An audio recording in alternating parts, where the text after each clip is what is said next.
This is Steve Crosby. Thanks for joining me on this, our final installment on this series about the gifts of the Spirit and the alleged cessation of some of them. Can't talk about this issue very long before you run into the topic of Spirit baptism, baptism in the Spirit. My goodness, 120 years of controversy on that topic. It's also unfortunate that when this topic is spoken about, it normally focuses on issues on earth, tongues or no tongues. What happened on the day of Pentecost? Tongues of fire, and what does the believer get? But there's two sides to the issue of Pentecost. Indeed, something happened on earth on the day of Pentecost, but something happened in heaven too.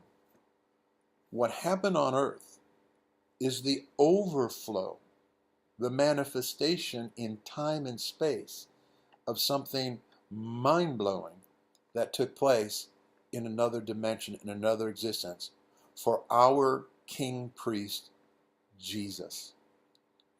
The baptism in the Holy Spirit is not just about carrying on in tongues. It has much, much deeper significance, much more meaningful importance. I've been a tongue talker for 40 years. I'm not diminishing that. But speaking in tongues is like kind of picking up just the top few pearls of a treasure chest. Imagine that you've been entitled to an entire treasure chest, and you just kind of picked off the first item, flopped the lid down, and went your way. Well, the pearls are precious, but there's more in the chest that's yours. And the baptism of the Holy Spirit is more than speaking in tongues and carrying on. In my book, Your Empowered Inheritance Now, we talk about this.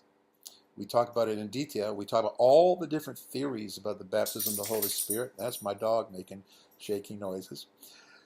We talk about the strengths and weaknesses of each position, major position on what the baptism of the Spirit is. And then I give you what I think it is and why I don't fit in anybody's category. I'm not a traditional Pentecostal, and I'm sure not a cessationist. But I am a Spirit-baptized guy. So if this sounds interesting to you, stop by at stevecrosby.com, pick up the book, stop by this blog series at stevecrosby.org, and I'll see you again the next time.